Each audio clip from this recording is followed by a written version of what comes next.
Today our discussion topic is scalar and vector quantities. पहले हम इसका डिफरेंस करेंगे, उसके बाद हम वेक्टर को head to tail rule method से जो हम उससे फाइंड करते हैं उसकी वैल्यू को वो फाइंड करेंगे। सबसे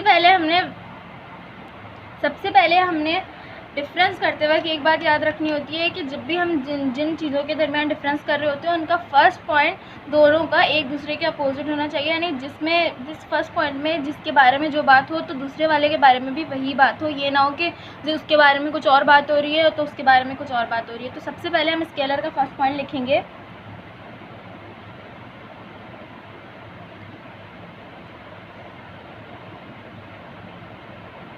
The physical quantities which requires only magnitude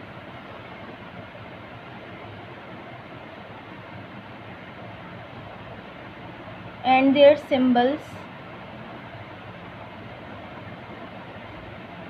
for their complete description.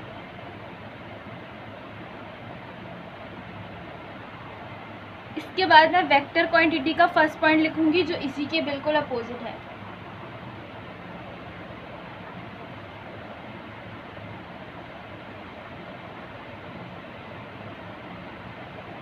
Those physical quantities which requires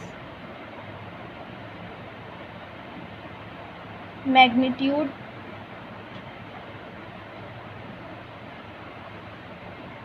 suitable units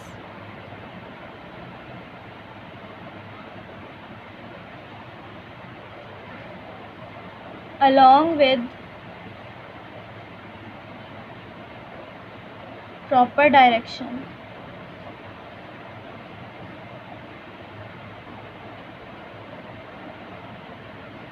are known as vectors। सबसे पहले इसके फर्स्ट पॉइंट में स्केलर के लिखा है the physical quantities which requires only magnitude and their symbol for their complete description.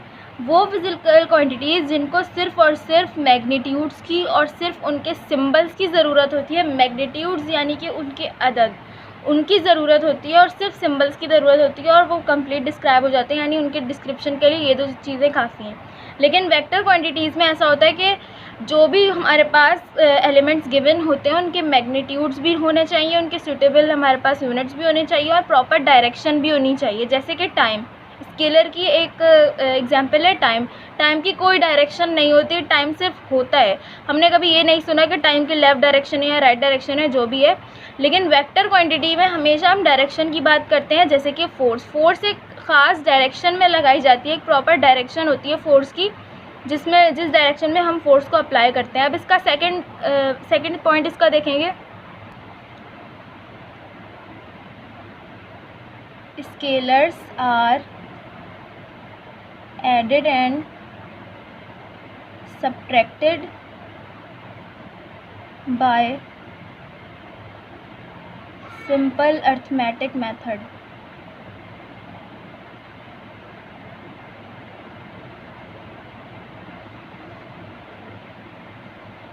Vectors are added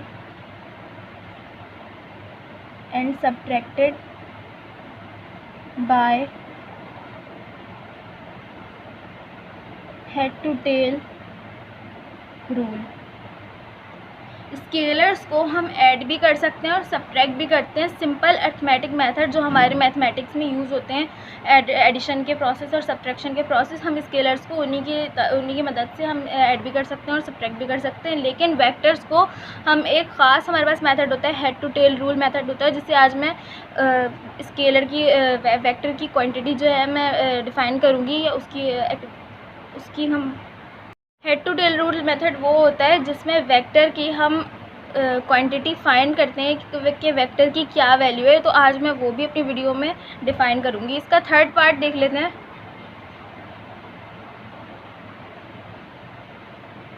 distance, mass, time, length, और speed etcetera, displacement, velocity, acceleration, force और torque. इसकी examples ये हैं।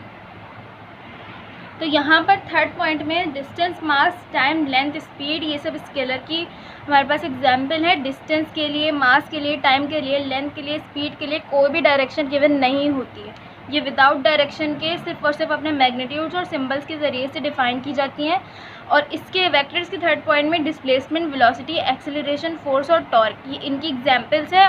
इसमें डिस्प्लेसमेंट में, डिस्टेंस और displacement में फ़र्क ही सिर्फ डायरेक्शन का होता है कि डिस्टेंस में हम डायरेक्शन डिफाइन नहीं कर रहे होते, डिस्प्लेसमेंट में हम डायरेक्शन डिफाइन कर रहे होते हैं। वेलोसिटी भी एक डायरेक्शन में की जाती है, एक्सेलरेशन भी डायरेक्शन में पैदा होता है, फोर्स तो लगती ही डायरेक्शन में, और टॉर्क भी। फोर्थ पॉइंट में इनके सिंबल्स दिए हुए हैं। Symbols of scalar are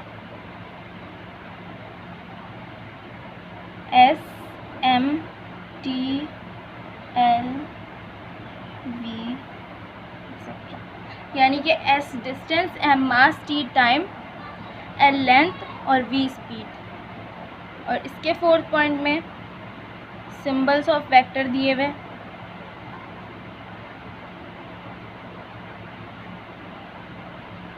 S, V, A, F और T। तो ये इनका डिफरेंस है। वेक्टर और स्केलर में यही डिफरेंस होता है कि उनमें सिर्फ और सिर्फ वेक्टर में हमें डायरेक्शन डिफ़ाइन करनी होती है प्रॉपरली, और स्केलर में कोई भी डायरेक्शन हमें डिफ़ाइन नहीं करनी होती। आगे हम head to tail rule method से वेक्टर को हम सिंप्लीफाई करेंगे। यहाँ पर हम प्रोसीजर ऑफ फाइंडिंग वेक्टर्स को समझने लगे। सबसे पहले मैंने एक डायग्राम यहाँ पे बना ली है जिसमें हमने यहाँ पे नीचे पैराग्राफ में जिसको डिफ़ाइन किया है। अब यहाँ पे हमने एक वेक्टर को कंसीडर करना है जो कि f है, और उस वेक्टर को हमने OP से रिप्रेजेंट करना है। अब एक वेक्टर f, यहाँ पर ये वाला वेक्टर f आपको नज़र आ रहा होगा, ये वाला वेक्टर f है जिसे हमने O और P से रिप्रेजेंट किया हुआ है। एक पॉइंट इसका O है और एक पॉइंट इसका P है, और ये पूरा वेक्टर जो है f कहला रहा है। Which makes an angle of theta, जो कि एंगल थीटा बना रहा है यहाँ पे विद x एक्सिस। आपको एक बात तो पता होगी कि एक y एक्सिस होता है और एक x एक्सिस होता है। तो यहाँ पर जो हमारी ये वाली इस तरह की जो हॉरिजॉन्टल लाइन होती है, जो हमारी x एक्सिस कहलाती है, और जिस तरह की वर्टिकल लाइन होती है वो y एक्सिस कहलाती है। तो यहाँ पर x एक्सिस पर ये हमारा थीटा बना रहा है, यानी कि एंगल बना रहा है। To resolve this vector draw two perpendicular. इस वेक्टर को रिजॉल्व करने के लिए हमने इसके साथ दो परपेंडिकुलर बनाने जो कि गिवन थे, PQ और QR। यहाँ पर O और P हमारे पास गिवन था पहले ही, और FX यहाँ पर हमारे पास ये थीटा का एंगल बन गया था। उसके बाद यहाँ पे क्या बोला गया है कि इस वेक्टर को रिजॉल्व करने के लिए दो परपेंडिकुलर की हमें ज़रूरत है, जो कि PQ और PR है हमारे पास। PQ यानी कि यहाँ पर हमारा इस पॉइंट के पास नाम नहीं था, इसलिए यहाँ पर हमने लाइन बना के इसको PQ बना दिया, और PR बनाना था तो यहाँ पर हमने एक लाइन ड्रॉ करके इसको PR का हमने परपेंडिकुलर बना दिया। जैसा कि उसमें फिगर में नज़र आ रहा है कि y एक्सिस और x एक्सिस पर हमने PQ और QR का हमने लाइन ड्रॉन कर दी है। उसके बाद हमारे पास एक लाइन है, उसके बाद यहाँ पर हमारे पास एक लाइन है, the line OQ is along x axis so it is denoted by FX। OQ वाली लाइन कौन सी हमारी? OQ वाली लाइन ये और ये, OQ वाली लाइन यही है जो कि x एक्सिस पर लाई कर रही है, इसलिए हमने इसका नाम FX रख दिया। F तो ये था ही, वेक्टर तो ये F था ही, लेकिन ये x एक्सिस पर लाई कर रहा है, इसलिए हमने इसका नाम FX रख दिया। उसके बाद क्या लिखा हुआ है, and the line OR is y axis which is denoted by. और जो हमारे पास यहाँ पर कौन सी लाइन है, OR की जो लाइन है, OR की लाइन कौन से एक्सिस पर लाई कर रही है? y एक्सिस पर लाई कर रही है। वेक्टर हमारे पास f पहले से ही रिप्रेजेंट किया हुआ था, इसको हमने y एक्सिस पर लाई करवाया तो हमने इसको fy का नाम देना पड़ा हमें इससे, जैसे कि हमने OQ को fx पर लाई करवाया, x एक्सिस पर लाई करवाया तो fx इसको नाम दिया। उसके बाद इन दोनों वेक्टर्स को हमने OQ को fx का नाम दे दिया और OR को fy का नाम दे दिया। जो कि हेड टू टेल रूल हमें डिफाइन कर रहा है। अब यहाँ पर हमारे पास एक इक्वेशन दी हुई है f equals to F X plus F Y. F जो है वो बराबर है एफ एक्स के प्लस एफ वाई के। दूसरी बात ये कि the magnitude of F X and F Y, जो मैग्नीट्यूड्स हैं इन दोनों के एफ एक्स के और एफ वाई के, can be found by considering triangle O P Q. अब यहाँ पर एक और ट्राइंगल हमने कंसीडर करना है जिसको ओ पी क्यू के हमारे साइड्स गिवन है, थीटा गिवन है, एफ एक्स हमारी वही साइड रहेगी, एफ वाई हमारे परपेंडिकुलर पे है और हमारे पास जो हाइपोटेन्यूज दिया हुआ है वो F equals to F X plus F Y. ये हमारे पास पूरा टोटल वेक्टर है। पूरा वेक्टर जो हमें एफ वेक्टर बनाना था, जिसको हमने ओपी रिप्रेजेंट करके शुरू किया था, ये पूरा वही ट्राइंगल है। इसके बाद इसकी जो डेरिवेशन है यानी सॉल्व जो इसको करना है वो मैं भी करती हूँ। यहाँ पर हमने एक बात ये याद रखनी है कि जब भी हम एफ एक्स की बात करेंगे तो कॉस थीटा का ही हमने एंगल लेना है, कॉस थीटा ही लेना है। ये बात ना हमें पेपर में गिवन होगी ना हमें कोई बताएगा। हमें ये बात खुद याद रखनी है कि जब भी हमें एफ एक्स फाइंड करना होगा या हमें एफ एक्स न्यूमेरिकल्स में गिवन होगा फाइंड करने के लिए, तो हमने खुद से उसमें कॉस थीटा का हमने रेशो लगाना है, कॉस थीटा का लगाना है रेशो, ना साइन ना टेन, सिर्फ और सिर्फ कॉस। अब यहाँ पर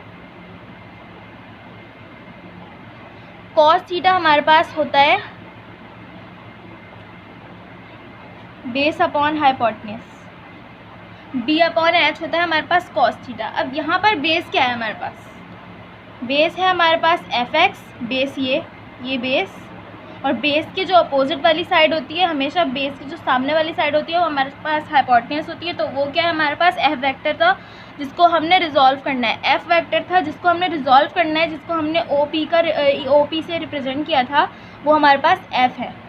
तो इन दोनों की वैल्यू आ गई। अब यहाँ पर cos theta equals to F X upon F, ये इसकी वैल्यू आ गई कॉस थीटा की। अब यहाँ पर एफ डिवाइड हो रहा है, ऊपर जाके मल्टीप्लाई हो जाएगा, तो F equals to F X equals to F cos theta. यानी कि अगर हमें एफ एक्स फाइंड करने के लिए दिया जाएगा न्यूमेरिकल्स में, मतलब कि अगर हमें एफ एक्स न्यूमेरिकल्स में फाइंड करने के लिए दिया जाएगा तो उसका फॉर्मूला ये है, F X equals to F हमारे पास गिवन होगी, जितनी भी फोर्स होगी वो गिवन होगी, वहाँ पे कॉस लगाएंगे और एंगल भी हमारे पास गिवन होगा। कॉस को जो हमारे पास होगा उसको एंगल से मल्टीप्लाई करेंगे, यानी कैलकुलेटर में हम कॉस की वैल्यू लिखेंगे और एंगल लिखेंगे। उसको जब हम इक्वल्स के बराबर करेंगे तो हमारे पास कॉस की और उस एंगल की हमारे पास वैल्यू आ जाएगी। उसके बाद जो वैल्यू आएगी उसे एफ से मल्टीप्लाई करेंगे तो एफ एक्स हमारे पास निकल कर आ जाएगा। देन फिर एफ वाई के लिए हम साइन थीटा इस्तेमाल करते हैं हमेशा न्यूमेरिकल्स में या कहीं भी हमें अगर रेजोल्यूशन करना हो, वेक्टर की रेजोल्यूशन करनी हो, तो एफ एक्स के लिए हमेशा कॉस थीटा यूज़ करते हैं और एफ वाई के लिए हमेशा साइन थीटा यूज़ करते हैं। ये बात याद रखनी है कि एफ एक्स के लिए हमेशा कॉस थीटा यूज़ करते हैं और एफ वाई के लिए हमेशा साइन थीटा यूज़ करते हैं। अब यहाँ पर हम एफ वाई को ड्राइव करेंगे,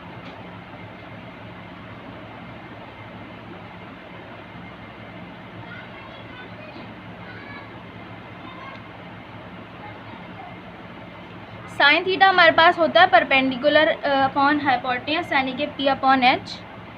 sine theta equals to perpendicular हमारे पास क्या है? परपेंडिकुलर हमारे पास है ये हमारे पास परपेंडिकुलर। जाहिर सी बात है अगर नीचे वाली बेस होगी उसके सामने वाली हाइपोटेन्यूज होगी तो जाहिर सी बात है ये जो बचा है ये परपेंडिकुलर ही होगा।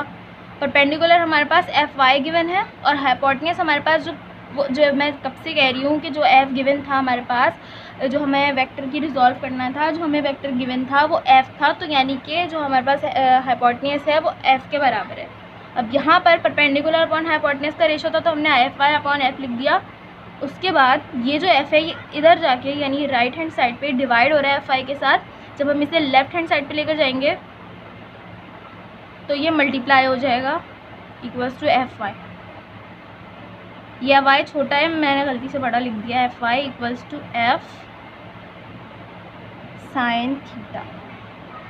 अब अगर हमें कभी भी न्यूमेरिकल्स में किसी क्वेश्चन में ये फाइंड करने के लिए कह दिया जाए, कभी किसी न्यूमेरिकल में ये फाइंड करने के लिए कह दिया जाए कि हमें आप एफ एक्स का जो हमारे पास वेक्टर है वो गिवन दिया हुआ हो, एफ दिया हुआ हो, और उसका ट्राइंगल के भी हमें साइड्स गिवन हो, तो हम इसे बासानी इस फॉर्मूला लगा के, ये फॉर्मूला लगा के निकाल सकते हैं। F X equal to F cos theta. F X में हमेशा कॉस थीटा लगाते हैं और एफ वाई में हमेशा एफ साइन थीटा लगाते हैं।